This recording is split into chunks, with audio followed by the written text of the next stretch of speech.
Gorakhpur press club में पद्मश्री से सम्मानित डॉक्टर रामचेत चौधरी द्वारा प्रेस वार्ता किया गया, जिसमें काला नमक धान में होने वाली समस्या और समाधान को लेकर पद्मश्री सम्मानित डॉक्टर रामचेत चौधरी ने बताया।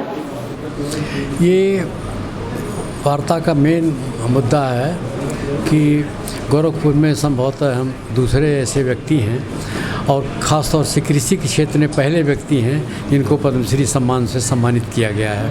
आखिर क्यों सम्मानित किया गया है, तो इसी कारण इसी विषय पर आज की प्रेस वार्ता की जा रही है। क्या वजह रहा? 3000 वर्ष पहले लगभग भगवान बुद्ध ने इस क्षेत्र के वासियों को एक प्रसाद दिया था और उस प्रसाद का नाम कालांतर में बदलते बदलते काला नमक हुआ, क्योंकि इसका भूसी का रंग काला है। नमकीन ज़मीन में भी ये पैदा हो जाता है, तो हमारे पुरखों ने उसका नाम काला नमक रखा। तो 3000 साल तक तो लगभग ज़िंदा रहा, लेकिन नई नई प्रजातियां धान की आईं जो ज़्यादा पैदावार देती थी, जिससे किसानों को ज़्यादा आमदनी होती थी। पूरी जो काला नमक, इसकी कोई प्रजाति नहीं थी, काला नमक खाली एक शब्द था। तो नई प्रजाति इसमें थी ही नहीं, किसी ने अनुसंधान किया नहीं, तो ये पैदावार इसकी बहुत ही थोड़ी होती थी। और दूसरा जो इसकी गुणवत्ता है, जिसके लिए काला नमक जाना जाता है, और वो जाना जाता है किस लिए? सुगंध के लिए। जाना जाता है किस लिए? अपनी मुलायमियत के लिए। और बाकी चीज़ें तो दिखाई नहीं देती, खासतौर से जो पोषक तत्व हैं, तो उसके लिए नहीं जाना जाता था।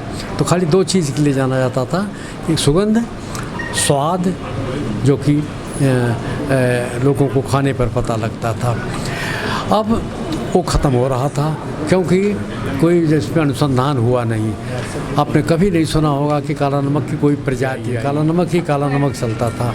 अब काला नमक की जो हैं 4 प्रजातियां हमने विकसित की, हमारी संस्था PRDF है उसकी तरफ से। इसमें कई प्रकार की बीमारियां हैं, कितना फ़ायदेमंद है इस चावल? देखिए, बीमारियां तो कई हैं। इसके पहले धीरे धीरे जो डायबिटिक हैं लोग, अब तो ऐसा लगता है, मुझे तो ऐसा लगता है कि अपने देश में 25% लोग ये डायबिटिक या मधुमेह के रोगी हैं, शुगर, जिनको शुगर नहीं है। तो डॉक्टर जैसे पता लगा कि वो आपको का शुगर लेवल बढ़ गया है, तो वो ये कहता है कि आप भात खाना बंद कर दीजिए, आप केला खाना बंद कर दीजिए, आप आलू खाना बंद कर दीजिए। तो आप बिना केला खाए तो रह सकते हो, बिना आलू खाए भी थोड़ा मोड़ा तकलीफ़ के साथ रह सकते हो, लेकिन बिना भात खाए कैसे रहेंगे? उस परिप्रेक्ष्य में बड़ा स्पष्ट होता है कि काला नमक शुगर फ्री है। खाने का मतलब है कि इसको खाने से आपका जो खून में शुगर का लेवल है वो नहीं बढ़ेगा। तो डॉक्टर मना करता है कि भात मत खाइए, लेकिन हम ये कहते हैं कि आप इसको भरपेट खाइए, आपका शुगर के लेवल नहीं बढ़ेगा।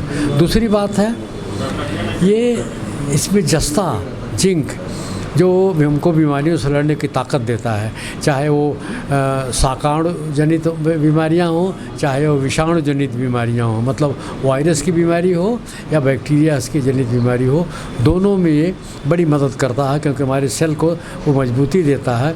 हमारा तमाम जो बयान कई अखबारों में भी छपा था, जिसमें कोरोना अपने चरम पर था। हमें कहते थे कि अगर दोनों टाइम कोई काला नमक खाता है तो उसको कोरोना नहीं होगा। क्यों? क्योंकि इतना ज़्यादा जस्ता आपके शरीर में होगा कि कोरोना बहुत दूर भागेगा। तो इस तरह से जो विषाणु जनित बीमारियां हैं, जैसा कि कोरोना है, उस समय में बड़ा मददगार है।